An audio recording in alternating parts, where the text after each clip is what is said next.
sinais e sintomas bem específicos. E um dos momentos que a mulher mais sente isso é exatamente antes da chegada da menopausa. Por quê? Antes do ovário pifar, assim como o nosso carro, antes de a gasolina ir embora todo dia, ele dá umas puladinhas, ele vai entrando na reserva, vai ficando ruim. Então, a deficiência hormonal da mulher, ela faz exatamente isso que a Kátia comentou, vira o fenômeno montanha-russa. Tem horas que o hormônio está normal, daqui a pouco ele está bem, daqui a pouco ele está péssimo. Então, às vezes, no mesmo dia, a mulher está normal, está péssima e está excelente. E ela vai no psiquiatra e vai dizer, você está com bipolaridade, você deve estar ficando louca, toma aqui uma medicação para depressão, para ansiedade.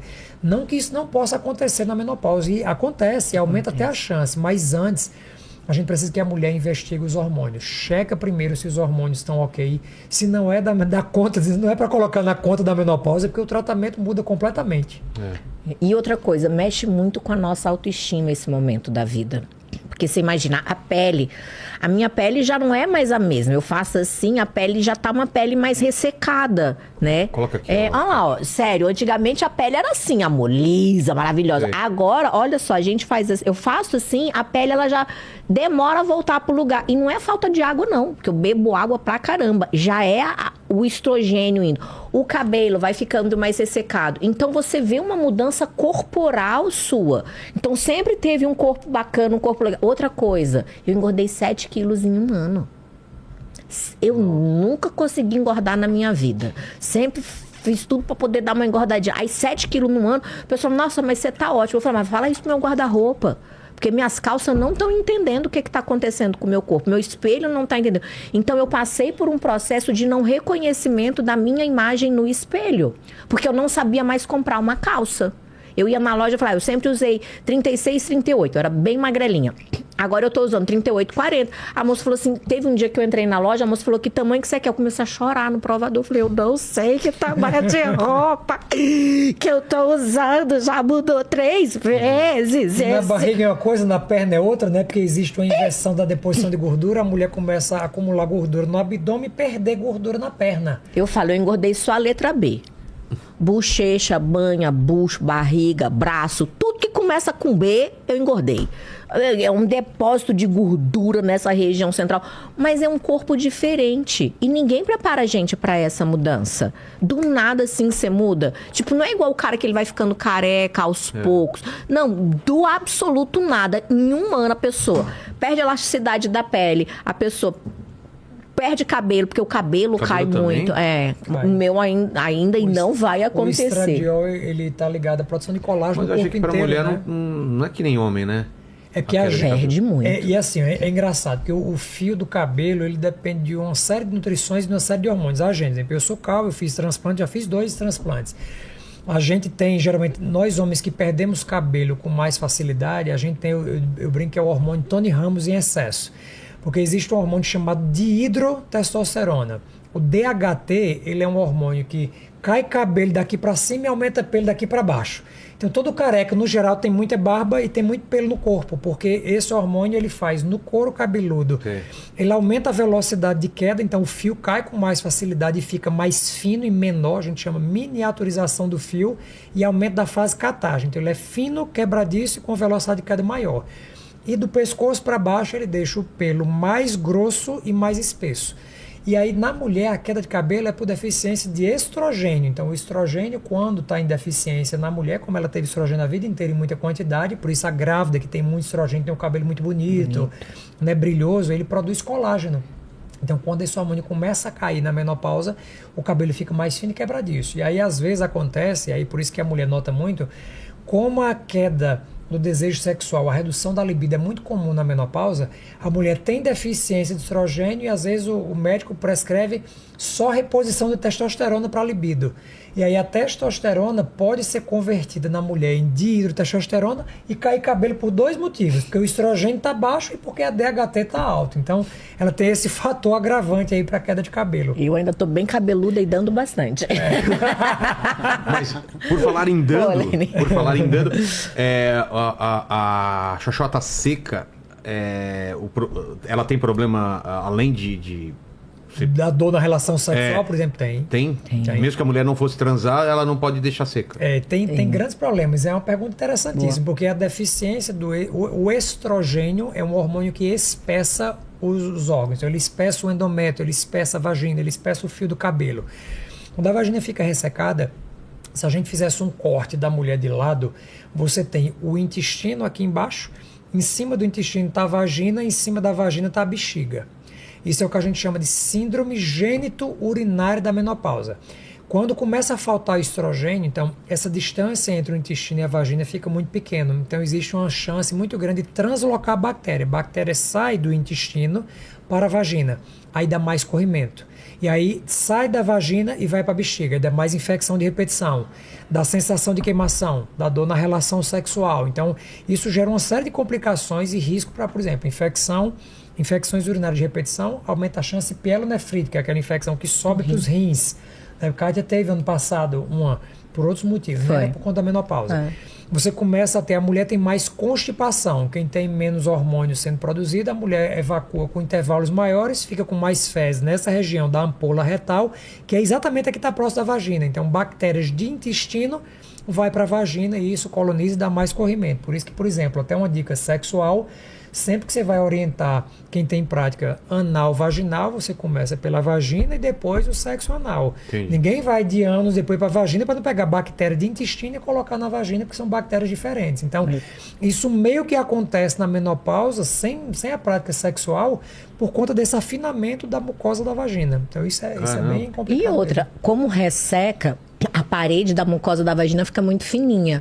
Então aí, nesse momento, se a mulher vai ter uma relação sem lubrificante, porque ela não tá com lubrificação própria, pode machucar realmente ali o canal vaginal. Aí corta, aí dói, aí arde, e aí sangra, e aí vai criando nela o que a gente chama de ciclo da dor. Porque aí se ela teve uma relação, aí doeu. Aí ela, da próxima vez que ela for ter relação, aí vai doer. Aí ela já vai ficando mais contraída. Então ela pode até desenvolver um vaginismo secundário, que é uma contração dessa musculatura vaginal por conta desse ressecamento causado pela menopausa. E aí eu entro sempre falando da importância dos exercícios, do pompoarismo, do aperta e solta. Porque como eu já expliquei, a gente faz o exercício do aperta e solta, aumenta a irrigação sanguínea. Aumentando a irrigação sanguínea, a gente tem algumas funções aí, tem algumas coisas que ajudam na lubrificação. O estrogênio é uma delas. Mas na ausência do estrogênio, a gente fazendo aí os exercícios, eu aumento a irrigação sanguínea local. E aumentando essa... Gente, minha voz está indo embora. Vamos lá. E aumentando essa irrigação sanguínea, a gente consegue sim manter a lubrificação. Porque a lubrificação ela pode vir das glândulas de Skinner, glândulas de Bartolini, pode vir aí exatamente da parte do estrogênio, mas a maior parte vem realmente dessa parte do sangue filtrado ali, durante o ato sexual. Por isso que a excitação ela é tão importante, porque quando a gente está excitada, eu tenho nos homens uma intumescência, que é o pênis vai ficar rígido, porque enche de sangue. O que mantém um pênis ereto é a quantidade de sangue que tem lá dentro. O que mantém uma vagina lubrificada é a quantidade de sangue que chega ali naquela região. E quando a gente está excitado, isso fica muito mais fácil de acontecer do que, por exemplo, quando eu não tenho excitação ou quando você não está praticando ali os exercícios. Então, eu defendo os exercícios verdadeiramente por conta de outro problema, incontinência urinária, que acontece demais, porque o estrógeno vai embora, o canal da uretra fica menorzinho, mais fininho, não consegue mais segurar o xixi lá dentro. Então, a gente estando com a musculatura fortalecida, a gente mantém a saúde genital e a saúde urinária aí desse canal. E outra, quando você pratica os exercícios ativamente, você está estimulando a sua libido, porque cai a libido aí por toda uma questão hormonal.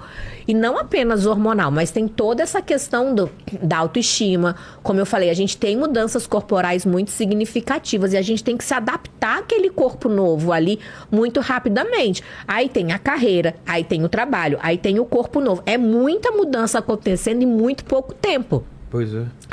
E além disso tudo aí, ainda não vai namorar, não vai nhanhar? Não, então temos que salvar alguma coisa. Então eu falo, faz os exercícios da ginástica íntima, porque a gente não vai fazer xixi na calça, porque você vai ter força muscular e vai ter a lubrificação ali genital local. E ainda ajuda na libido, porque quando você pratica os exercícios ativamente, você tá falando pro seu corpo, ó, presta atenção nessa região íntima. E quando você faz isso, você tá falando pro seu cérebro, olha, a nossa xerolaininha não serve só para fazer xixi não, minha filha. Ela serve para outras coisas também, ela tem uma musculatura. Então é uma questão consciente. Por que, por exemplo, o ato da masturbação para o homem ele é mais fácil do que para a mulher? Porque o do homem é externo. Então, qualquer coisa, pega, esbarra. Um homem, se ele fica excitado, ele tem uma ereção. Aí o pau levantou, ele já estamos aqui, vamos aproveitar esse negócio. A mulher, a gente não tem isso, não é visual. Então a mulher, ela tem mais, por exemplo, os homens, isso aí é estatístico, os homens, cerca de 87 a 93% dos homens costumam se masturbar pelo menos uma vez por semana. Quando você traz esse dado estatístico para a mulher, ele cai para menos de 40%. 3 vezes ao dia? É normal? Não sei, Lene. Vou perguntar pra Kátia. É normal? 3 vezes ao dia, doutor? Então, enquanto estiver trabalhando, tá bom. Não tá trabalhando. Durante o podcast, não, cara. Só não pode atrapalhar o trabalho aí, Lene. Vamos mudar as câmeras aí. Se vocês virem que a câmera tá parada muito e um convidado e o outro tá falando, talvez. Lene, não esteja por aqui. Quando você traz esse dado estatístico para as mulheres, menos de 40% das mulheres têm o hábito de se masturbar uma vez por semana. É uma discrepância muito grande, assim.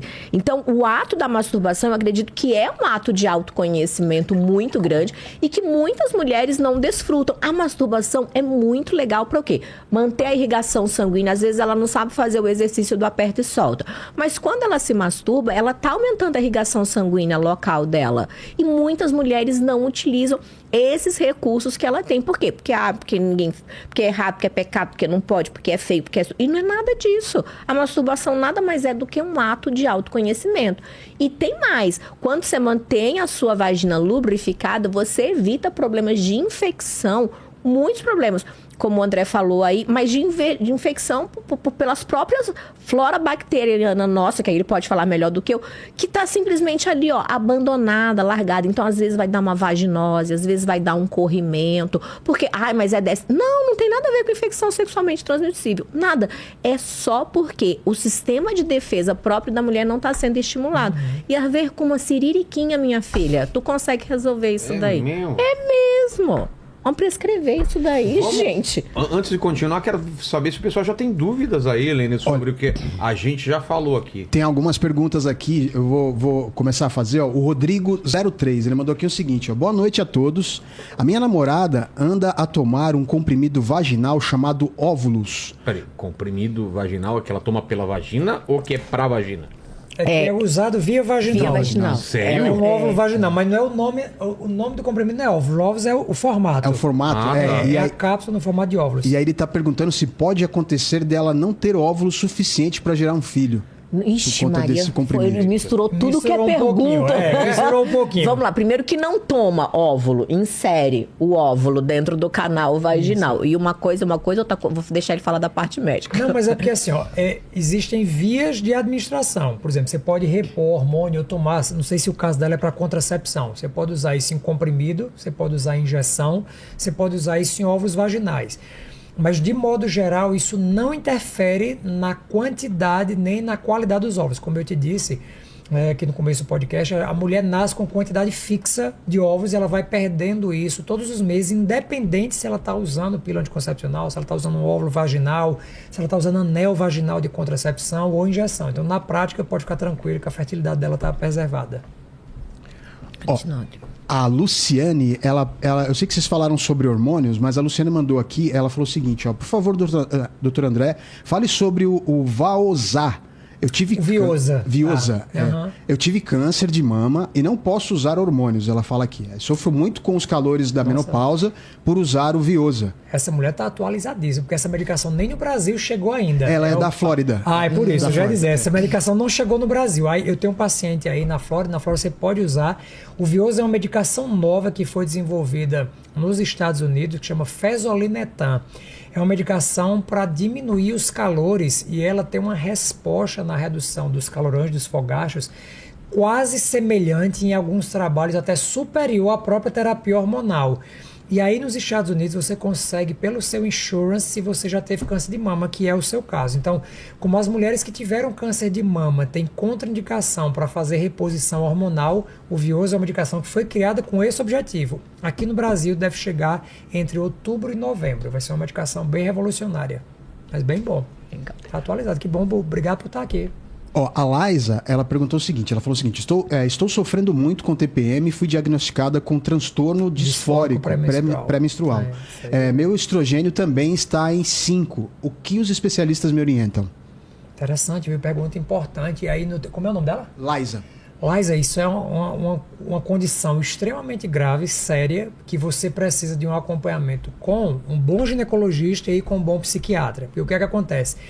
TPM, na verdade, o nome a gente chama de TPM, mas é SPM, é a Síndrome Pré-Menstrual. Então, é um conjunto de sinais e sintomas físicos, emocionais e comportamentais que fazem com que você tenha pavio mais curto, irritabilidade, inchaço, edema, desejo por doce, vontade de ficar quieta. E a TDPM, que é o transtorno disfórico pré-menstrual, é o extremo mais agressivo da TPM. E como esse extremo ele é muito agressivo, no sentido de que isso impacta e aumenta, por exemplo, a chance de você querer atentar contra a sua própria vida, não por você, mas pela alteração da bioquímica cerebral, existem duas condições muito importantes. Você, primeiro, precisa bloquear o seu ciclo menstrual. Então, idealmente, você não deve flutuar, porque a TDPM ela ocorre por uma queda muito grande das alterações hormonais. Então, a progesterona cai demais, ela vem no cérebro e diminui a sua capacidade de relaxar. O estrogênio, quando cai demais, ela também te dá esse furor maior, essa raiva maior. Então, precisa conversar com um psiquiatra até para também descartar outras condições, como bipolaridade, enfim, tem outras condições psiquiátricas que precisam ser avaliadas também. Mas, do ponto de vista ginecológico, procura um bom ginecologista para te acompanhar, porque isso realmente é muito sério. Eu já tive 4 casos de paciente com TDPM, a mais nova delas com 14 anos, que tentou atentar contra a própria vida. Então, assim, é uma condição que não dá para negligenciar e bloquear seus hormônios e conversar com o psiquiatra, porque às vezes tem que ser um tratamento em conjunto, tá? Não deixa de verdade de se cuidar e de procurar ajuda médica. Boa. Ó, a Sara Carolina, ela falou que é o seguinte, eu tenho SOP. SOP, é pouca libido. Ovários policísticos. E pouca libido. O que posso fazer para melhorar? Interessantíssimo, viu? A síndrome dos ovários policísticos junto com a endometriose, a segunda doença mais comum em saúde da mulher. No Brasil, 1 em cada 15, ou 1 em cada 10, ou 1,5 em cada 10 mulheres. E ela é uma doença engraçada, viu? Que você vai notar que se você dosar a testosterona no seu sangue, ela vai dar muito alta. Que a SOP ela está ligada à resistência à insulina, então a insulina sobe, geralmente as mulheres estão um pouco acima do peso. A gordura abdominal ela produz hormônios e um dos hormônios que é produzido no corpo da mulher por esse excesso de insulina é a testosterona. E aí, paradoxalmente, você tem muita testosterona com a libido muito baixa. E aí, qual é o grande problema? É porque a sua testosterona ela é disfuncional, e imaginando que a testosterona é uma chave, a testosterona ela precisa se ligar, né, como chave numa fechadura. A fechadura nas pacientes com SOP ela está fechada por conta da resistência à insulina. Então a conduta para melhorar a tua libido não é trocar de namorado, não é repor testosterona, é perder peso. Então é baixar a insulina. Então dicas simples. Atividade física, 250 minutos por semana, especialmente o treino de musculação ou o treino HIIT. O High Intensity Interval Training é o melhor treino para mulheres com SOP. Redução do consumo de carboidratos simples, então açúcar, pão, biscoito, jujuba, alimentos refinados e consumo de carboidratos complexos, então a macaxeira, o cuscuz, o inhame e redução de açúcares de modo geral. Isso aí vai te ajudar a ter uma libido muito melhor do que qualquer outro tratamento. Maravilhoso. Tem uma pergunta aqui do Subarashi. Ele falou o seguinte, olha pessoal, minha esposa foi detectada com alguns miomas pequenos. Isso impacta em ter outro filho? Ela tem 39 anos. Quer começar e depois eu complemento? Não, pode ir. Eu tive menino com mioma. Assim, ó. As 2 últimas gestações estava o miominha lá junto com o bebezinho. Mioma, ele é um tumor benigno, chama tumor monoclonal. Um monte de célula que se replica. E aí, Para a fertilidade, só para você entender, vamos imaginar que essa minha mão aqui é o útero da sua esposa. Existem miomas que crescem para fora do útero, e aí o nome desse aqui chama subseroso, esse não interfere em nada na gravidez. Existem os que crescem na musculatura do útero, lembra que a Kátia comentou aqui? A musculatura que se contrai para dar cólica. Então, a musculatura do útero chama miométrio. Então, existem os miomas intramurais, dentro do muro dessa parede do útero. Esse também não interfere na gravidez. Mas existem os miomas que crescem na camada interna do útero, no endométrio, que é uma mucosa. Esse chama submucoso. Então, como ele cresce no mesmo local que o bebê vai se implantar, esse aí precisa ser tirado, senão, se engravidar, aumenta a chance de abortamento. Então, só submucoso. Olha no ultrassom da tua esposa. Se tiver lá mioma subseroso, mioma intramural, isso não interfere em nada na gestação. Se tiver mioma submucoso, aí tem que conversar com o médico, faz uma cirurgia que entra por dentro da vagina como se fosse um fatiador de queijo. É um cortador de mioma que entra pela via vaginal. Uma cirurgia super simples, através da esteroscopia, e resolve. A Paula Arruda, ela perguntou aqui, quem tem histórico de trombo pode fazer reposição hormonal? Uma pergunta boa, viu? A trombose, né, teve uma história de trombo. Tem que ver primeiro se é trombofilia ou se é trombose, ou se é tromboflebite. Então são tipos diferentes. E aí assim, não dá para eu te dar uma resposta de sim ou não, porque depende do motivo pelo qual você teve aquele trombo. Às vezes a mulher fez uma viagem de avião de 10 horas, uma viagem de ônibus de 18 horas, com a perna numa posição fixa.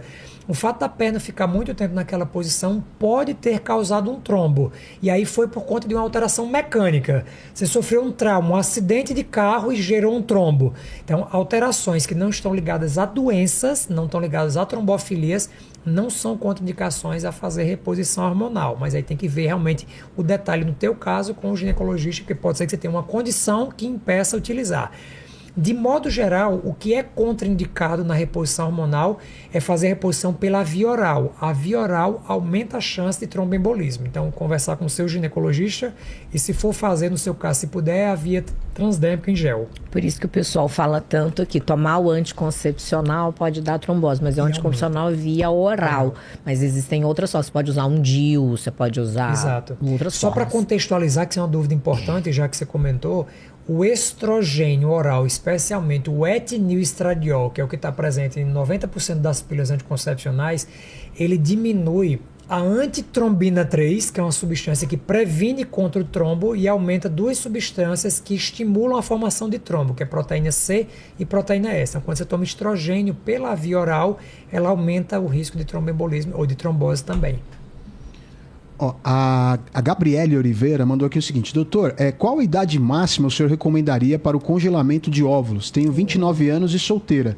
Será que já devo considerar o congelamento? Gabriele, idealmente, no cenário ideal, seria antes dos 30 ou no máximo antes dos 35. E aí tem um exame para você fazer aí, pede para o seu médico solicitar, chama AMH, que é hormônio antimileriano, do inglês Anti-Müllerian Hormone. Então esse hormônio, ele é como se fosse um extrato que você tira da poupança de óvulos que você tem no seu ovário. Então ele puxa lá e diz, seu AMH deu 0,5. Então, se a sua reserva é menor do que 1,5, isso quer dizer que você já está assim, um pouco atrasada para o congelamento de óvulos. O congelamento ele deve ser o mais precoce possível, porque como Vilela comentou, você vai congelar naquela idade.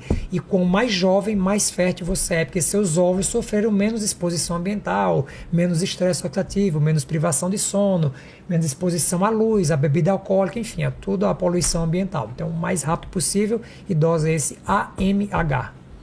A Gislaine Farias mandou aqui o seguinte, eu tive tromboembolismo por causa de uso de anabolizantes. Será que posso fazer reposição? Então, aí precisa ver, porque como você estava usando uma medicação externa, entra nisso que eu disse, é uma causa externa, no geral. Causas externas, elas não contraindicam se você tirou o fator causal. O uso de anabolizante, ele aumenta a hipercoagulabilidade. Então, às vezes, o que é que acontece? Isso para homens e mulheres, tá? Quando você usa sais de testosterona, você deixa o seu sangue, vamos fazer assim de forma mais mais lúdica, o sangue fica mais espesso.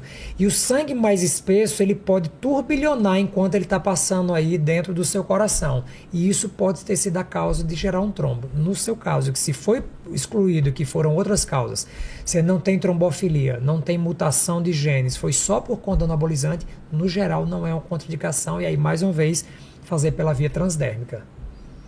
Ó, tem uma da Mildred. Transdérmica é o gelzinho. Pela pele. Pela pele. Eu tenho não sei se é a ou o Mildred Abrantes, mas ele pergunta aqui: a progesterona bioidêntica pode desencadear crises de enxaqueca? Excelente pergunta. O que acontece? A enxaqueca, especialmente na reposição hormonal, ela pode acontecer de duas formas. Toda vez que você tem queda dos hormônios, do estradiol e da progesterona, o cérebro começa a fazer espasmo, então ele se contrai, pode ser uma causa de enxaqueca. E aí, sabe, quem tem enxaqueca, às vezes tem o que a gente chama de aura, que são aqueles pontinhos luminosos. A aura, ela no geral acontece por excesso de estrogênio. Por isso que quem, por exemplo, se for uma menina ou uma mulher que ainda não está na menopausa, ela geralmente tem enxaqueca, aquela dor lancinante no final do ciclo, e ela tem a aura da enxaqueca, que são os pontinhos luminosos, no meio do ciclo, perto da ovulação. Tá, André, maravilha, entendi. Como é que eu resolvo? Usa contínuo. Então, você pode utilizar a progesterona continuamente, porque é a queda da progesterona que faz com que você tenha espasmo no cérebro e tenha enxaqueca. Saúde. Ó, a Andréa Lima perguntou aqui o seguinte: doutor, como fazer a reposição de testosterona no climatério? Qual a dose? Tem como medir através de exame de sangue nas mulheres? Eu tô fazendo reposição de para homem é muito mais tranquilo e é super importante. Uma injeçãozinha. Injeção tem um grande problema de se fazer, porque injeção geralmente é um sal de testosterona. Não é só, porque assim, a testosterona ela pode ser... Mas tem vários tipos, né? Tem vários. Eu tava com Durateston. Cipionato, exato. Agora eu fui no Musa e ele me passou o Nebido, talvez? Nebido, exatamente. Que aí é de 2 em 2 Dura meses. mais tempo, exatamente. É porque é um sal de testosterona. Não é que não pode, tem muito trabalho científico. Para homem isso funciona bem. É tranquilo, porque o que é que acontece? Quando a gente escolhe o hormônio que a gente está utilizando, esse hormônio é, como nessa analogia de chave e fechadura, o hormônio que o seu testículo produz, a testosterona, ela entra na fechadura e sai muito rápido. Então ela tem, por exemplo, a gente tem uma produção hormonal que não é por estoque. Ninguém tem estoque de testosterona. Ele tem uma produção, conecta, faz a função e sai. Quando você usa esses sais de testosterona, que tem a duração maior, essa daí, ela se liga e fica 2 meses estimulando aqui. Então, no geral, isso cria a longo prazo um efeito chamado taquifilaxia, de precisar de doses cada vez maiores para ter o mesmo efeito. Porque na hora que ele se liga e produz isso por 2 meses, o seu próprio testículo para de produzir, porque o testículo é preguiçoso. Imagina, você tomou injeção no Nebido, sua teste vai para 800, 1.000 e pouco. Quando o seu testículo vai produzir, ele pergunta assim: ei, tem quanto aí? Aí o sangue diz, tem 1.000. Ele diz, vou ficar quieto aqui hoje, não vou trabalhar. Qual é a solução, então? Mas aí qual é o grande problema? Tem que entender qual é a causa que você estava repondo. É porque o testículo realmente parou de produzir? Se ele parou de produzir, você tem que dar. E aí, no geral, existem várias formas. Às vezes, as mais fisiológicas, mas que é chata para homem, é usar testosterona diária. O gel de testosterona, o androgel. Às vezes tem os pellets de testosterona, a injeção de testosterona. Então tem que entender a via. Entendi. Entender o motivo. Tu tem quantos anos? 54, faço 55. No geral, na sua idade, a principal causa é privação de sono. Não sei como é teu sono. É o meu grande problema. Porque a testosterona ela é produzida na madrugada, no sono de qualidade. Ferrou! A testosterona ela é produzida entre 11 da noite e 4 da manhã, no geral. Não tem como eu comprar uma testosterona que é feita agora, durante... Se eu fizer uma testosterona durante o programa, nossa! Minha taxa vai lá em cima. Eu fico às vezes 11 horas aqui no programa. Esse é o grande problema, porque a testa ela requer sono de qualidade. Que é o que mais eu tenho problema. No sono REM, no sono profundo de qualidade. Então, quando, por exemplo, eu já precisei, eu morei aqui em São Paulo 10 anos, eu fiz residência médica aqui no servidor estadual. Na época eu tinha 23 anos e eu fazia reposição de testosterona, porque aos 23 eu tinha uma testosterona de 200, porque eu fazia 36 horas de plantão, ou seja, 36 horas sem dormir por 12 descansando. 36 por 12. Então, aos 23 anos eu fazia reposição. Hoje eu estou fazendo 39. Aos 39, minha taxa é 900. Eu não preciso, porque eu durmo bem. Então, isso infelizmente, são escolhas. E aí a gente tem que ver entre o possível e o ideal, o que é que dá para fazer na sua vida. No caso das mulheres, a reposição de testosterona, em 2019 saiu o Consenso Global de Reposição de Testosterona em Mulher. E hoje a única indicação, eu não concordo, mas é essa indicação médica. Quem sou eu para discordar da ciência? A indicação médica hoje é desejo sexual hipoativo, a preguiça de começar a relação sexual. Então, quando não pega no tranco, a testosterona é aquele monte de gente, ei, bora empurrar aqui para ver se pega. Então, ele vai lá, empurra e dá esse desejo inicial. A dosagem de testosterona no sangue da mulher, ela não é fidedigna. Aqui no Brasil, infelizmente, a gente dosa testosterona através de um tipo de exame que chama radioimunoensaio. E radioimunoensaio não é fidedigno. Então ele erra muito em dizer se aquela testosterona ela realmente está ativa para dar o desejo sexual. Então, a reposição da mulher é muito mais balizada na pergunta, na anamnese. Tem desejo sexual hipoativo? Tem preguiça de começar? Tenho, mas quando seu marido lhe estimula, seu namorado, sua parceira lhe estimula, vai. Então, para essa preguiça de começar, a reposição funciona. E aí, finalizando a tua resposta. A testosterona em mulher a gente usa ultra baixa dose. A gente começa de 0,3 miligramas a 5 miligramas. É uma dose muito, muito baixinha. Não existe no Brasil nenhuma testosterona feita para mulher. Então a gente tem que cair na manipulação. E aí? Não inventa de pegar... vou pegar aqui 0,1 ml da injeção do marido. É uma dose cavalar para você. Vou pegar o gelzinho aqui do marido... Tem que mandar talvez manipular. Algumas amigas minhas tomem. Talvez algumas pessoas usam isso. Talvez. E aí, o que pode acontecer? O que eu falaria para essas amigas imaginárias? Para essas amigas, a primeira coisa, dá uma olhada se a voz não mudou. Porque aí essa dose aumentada. Mudou. Dá uma olhada se o clitóris não virou um micropênis. Virou! Se virou, me contaram aí. Às vezes começa a aumentar pelo, queda de cabelo. Já não sei. Aí dá o Royce Rod, que é essa irritabilidade masculina muito grande. Aumento do clitóris, alteração do timbre de voz. Por quê? Mulher, ela tem uma quantidade de testosterona que é fisiologicamente 15 vezes menor do que do homem. Então, quando você pega um sal desse testosterona e dá para a mulher, é uma dose absurdamente grande. A mulher ela funciona muito bem com a testosterona. Se a gente fosse dosar, o nível mais ou menos no sangue era algo em torno de 50, 60. Quando você faz uma injeção dessa, vai para 600. Então fica 10 vezes acima. Então, assim, é desnecessário. Não façam isso em casa, porque você paga o preço. Claro que eu respeito qualquer escolha que a mulher tiver, mas no geral não é indicado porque os efeitos colaterais são grandes. Isso aqui é o efeito estético. A gente está falando de crescer o clitóris, alterar a voz, cair cabelo. Mas existe, por exemplo, uma sobrecarga da musculatura cardiovascular muito grande. O coração ele começa a trabalhar muito mais para dar conta de bombear aquelas modificações. Que, por exemplo, você diz assim, nossa, mas a mulher tomou uma injeção de testosterona, ficou com a coxa desse tamanho. Olha o miocárdio.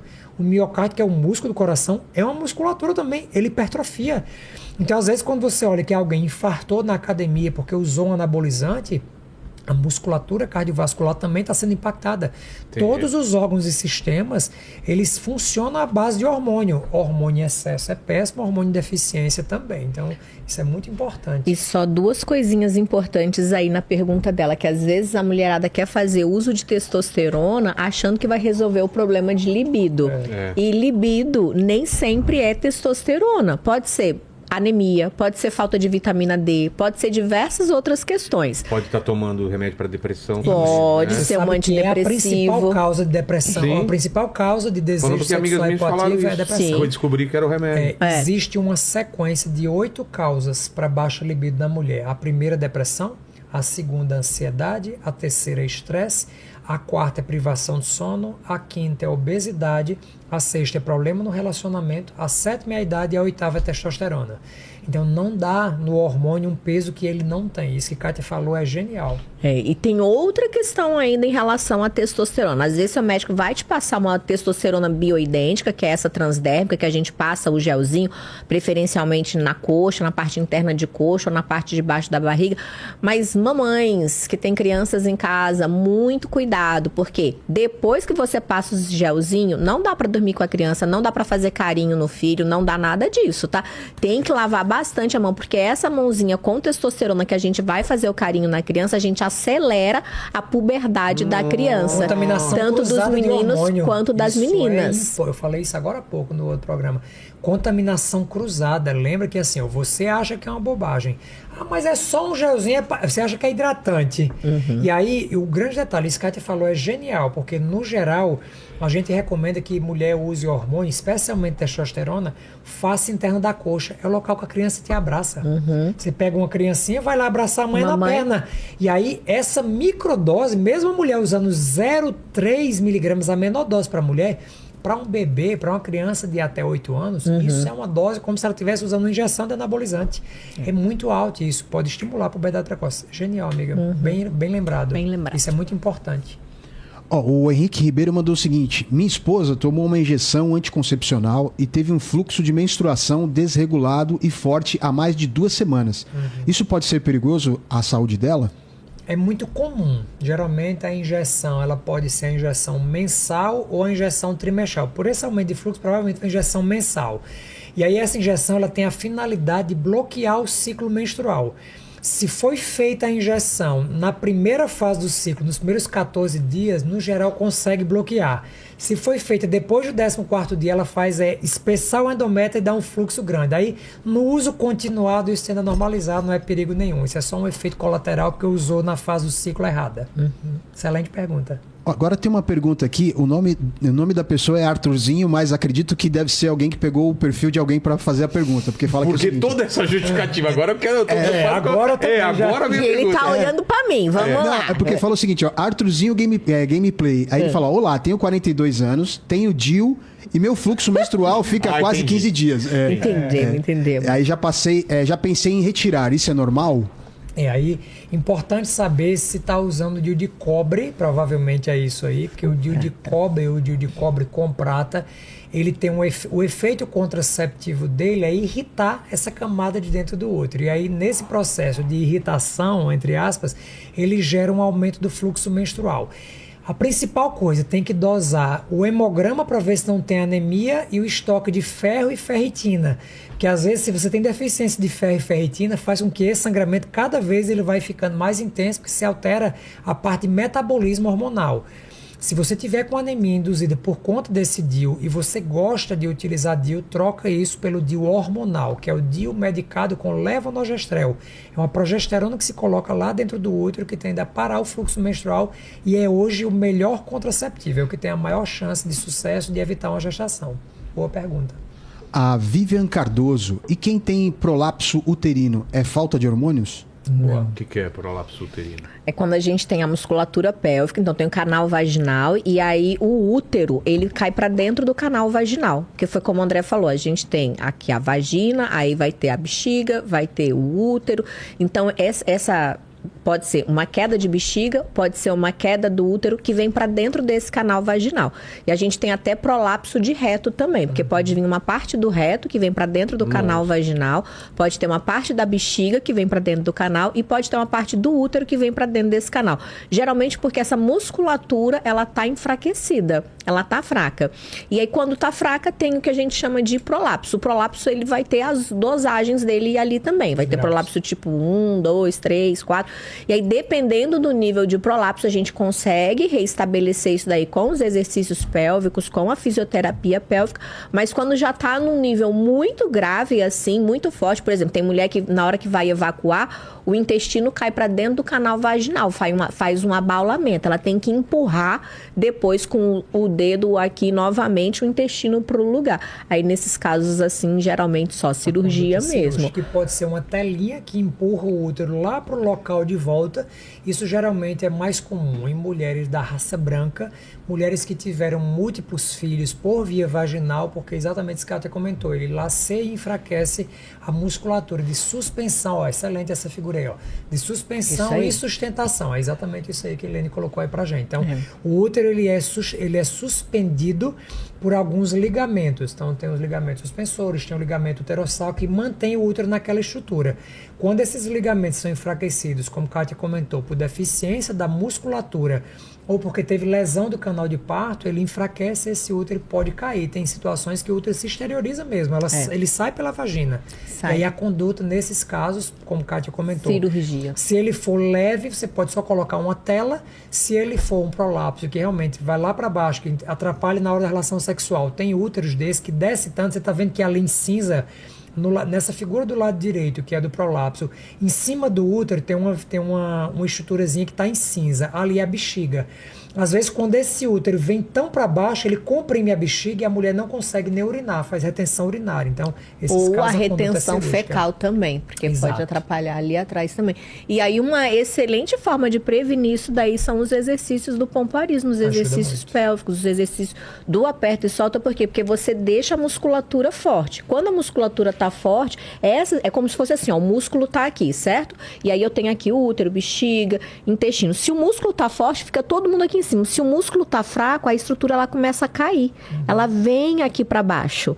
Isso aqui, esse movimento é um movimento de prolapso. Então, quando o músculo está forte, ele segura todo mundo lá em cima. O pessoal está estudioso, viu, nesse chat. O povo está fazendo as perguntas boas. Depois a gente precisa falar sobre terceira idade, né? Sim. Vamos falar assim.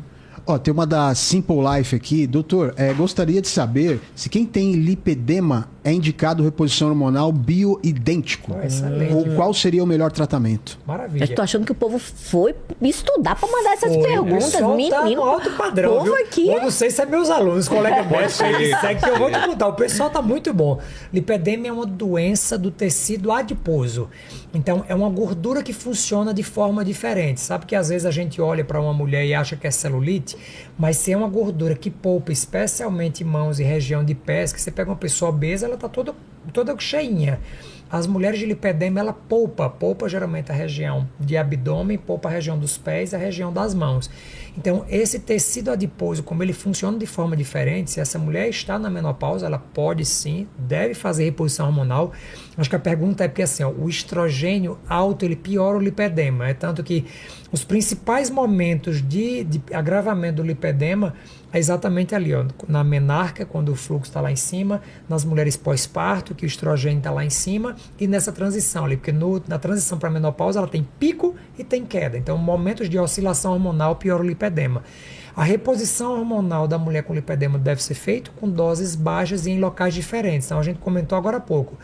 Um dos locais mais comuns que a gente recomenda fazer o uso dos géis é na região da perna. A perna é um órgão terrível, porque é um órgão acometido pelo lipedema. O tecido adiposo da perna ela é acometido. Então, no geral, a gente usa nessas mulheres abdômen.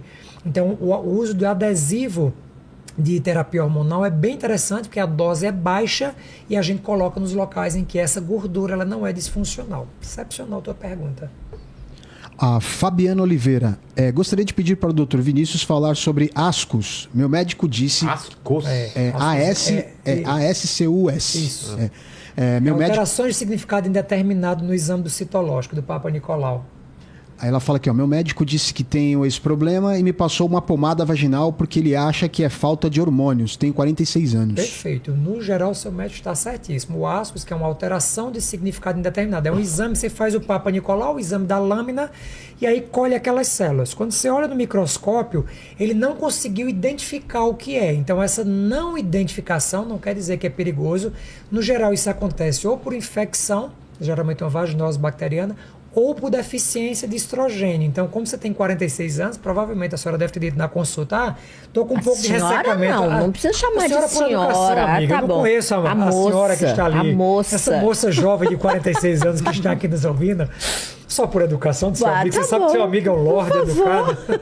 Então, muito provavelmente deve ter comentado com ele que estava com um pouco de ressecamento vaginal. Aí a conduta é estrogeniza, dá hormônio vaginal e repete geralmente depois de 30 a 60 dias e aí vai dar tudo normal. A Patrícia Lopes. Doutor, tenho 40 anos, meu SFH está alto. E o médico disse que talvez tenho menopausa precoce. Porém, não tenho os calores. Sofro de estresse há 5 anos. Isso pode ser a causa da alteração nos hormônios? Excelente pergunta. O FSH, que é o hormônio folículo estimulante, ou do inglês Follicle Stimulating Hormone, ele é como se fosse o gerente da fábrica do ovário. Então, o ovário que produz estrogênio, ele é controlado. Quem estimula a produção de estrogênio pelo ovário é exatamente esse hormônio produzido aqui na hipófise, que é uma glândulazinha tamanho de um caroço de feijão que tem aqui atrás do olho. Então o FSH é o gerente, ele manda o comando para o ovário dizendo assim, bora produzir estrogênio esse mês. Quando você quando você é muito jovem, é como se fosse uma fábrica que acabou de abrir. Você bota um gerente e esse gerente consegue dizer assim, bora vender. Todo mundo produz, estradiol produz em grande quantidade. Quando a fábrica vai ficando mais velha, os funcionários CLT doido para pedir demissão, aí o estrogênio começa a ficar mais preguiçoso. Aí você precisa de mais gerente. Aí você vai, 3 gerentes, FSH 10, e a produção de estrogênio lá embaixo. Aí contrata 50 gerentes. Então, quanto mais alto for o FSH, isso quer dizer assim, a fábrica lá embaixo está funcionando ruim.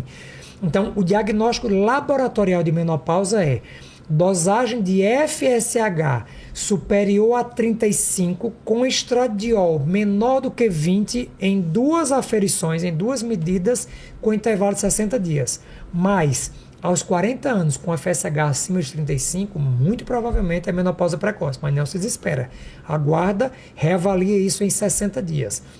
O estresse pode maquiar FSH? Pouco provável. Ele é um hormônio realmente que está direcionalmente ligado à produção de estrogênio no ovário. Então, não se desespera, reavalia em 60 dias. Se for, começa a tratar, porque a menopausa precoce traz um risco para você de câncer, infarto, AVC, trombose e osteoporose. Então, dentro das menopausas é a pior que tem, porque é como se você tivesse investido todo o seu dinheiro numa criptomoeda que não existia. Botou o dinheiro no tigrinho e não ganhou. E a outra coisa interessante também é dar uma dosada aí nesse cortisol, porque às vezes vocês ficam jogando tudo na conta do estresse, mas nem sabe se é estresse mesmo. Às vezes é só a vida sendo a vida mesmo, entendeu? Pra gente saber se tem um estresse a nível hormonal mesmo, você precisa estar com cortisol lá em cima, porque o cortisol ele é inimigo da testosterona. Perfeito. Aí começa a interferir na libido. Boa, amiga. Você realmente já parou para pensar, mandou aqui o seguinte: então a partir de quantos anos é ideal para fazer a reposição de estrogênio, progesterona, testosterona, e quem toma anticoncepcional terão esses mesmos sintomas? Excelente pergunta. A reposição, assim, eu sempre gosto de fazer essa analogia do carro porque fica fácil de você entender. A gente repõe o que falta. Ninguém coloca gasolina em um carro que está com o tanque cheio. Mas tão logo o seu carro começa a dar sinal de que está entrando na reserva, você não precisa esperar pifar. Então não precisa esperar a menopausa, 1 ano depois da menopausa, sem hormônio nenhum para começar a repor. Ao menor sinal de que você mudou o seu padrão. Por exemplo, Kátia, a gente começou a reposição de progesterona. Os ciclos ficaram irregulares. Depois começou a ter alteração na testosterona. Até hoje nós não repusemos estrogênio. Não. Então não existe uma idade. Porque, por exemplo, a minha paciente mais jovem tem uma alteração genética e a menopausa dela foi aos 12 anos de idade. Ela menstruou aos 10, a menopausa foi aos 12. É uma alteração genética que o ovário pifou. Eu já faço reposição desde os 12 anos de idade. Então não existe uma idade para repor. No geral, a idade média de menopausa, 47 a 51 anos. Mas no seu caso, começou a faltar, começa a dar. O hormônio. Agora tem uma pergunta da... Mas pode dar também, não tem problema nenhum. Não, gente, a menina aqui não é doce, não. A moça já tá com mais de 40. Agora tem uma pergunta da Sally aqui que eu achei que é uma pegadinha, mas enfim. Ela fala aqui, doutor, toda vez que eu bebo cerveja de trigo, eu tenho infecção por fungos. Pode me explicar? Pode. Tem a ver? Tem a ver sim. Porque é o seguinte, quando você consome o trigo, ele aumenta a proliferação nos intestinos de espécies de fungo. Porque o nosso corpo, a gente tem fungo, tem bactéria o tempo inteiro. O nosso corpo é feito de fungos e bactérias. Sendo que os desequilíbrios, eles acontecem dependendo do seu estilo de vida. Então, pessoas que consomem alimentos mais ricos em cevada, em trigo, têm uma probabilidade maior de ter infecção por fungo. Isso é verdade mesmo. Olha aí, vivendo e aprendendo. Aqui foi. Opa, boa. O pessoal tá bem, hein? Falar de terceira idade, então. E aí, quando a gente chega... Porque assim, a terceira idade, a gente convencionou dizer ali depois de 60 anos, né? Mas as repercussões, elas começam exatamente ali na menopausa. Então, os 50 anos, que é a idade média ali, 47, 50, começam a ter as principais repercussões, que são declínio cerebral. Então, esse risco aumentado para demência senil, para o Alzheimer, para essas doenças do envelhecimento cerebral. A osteoporose, que é uma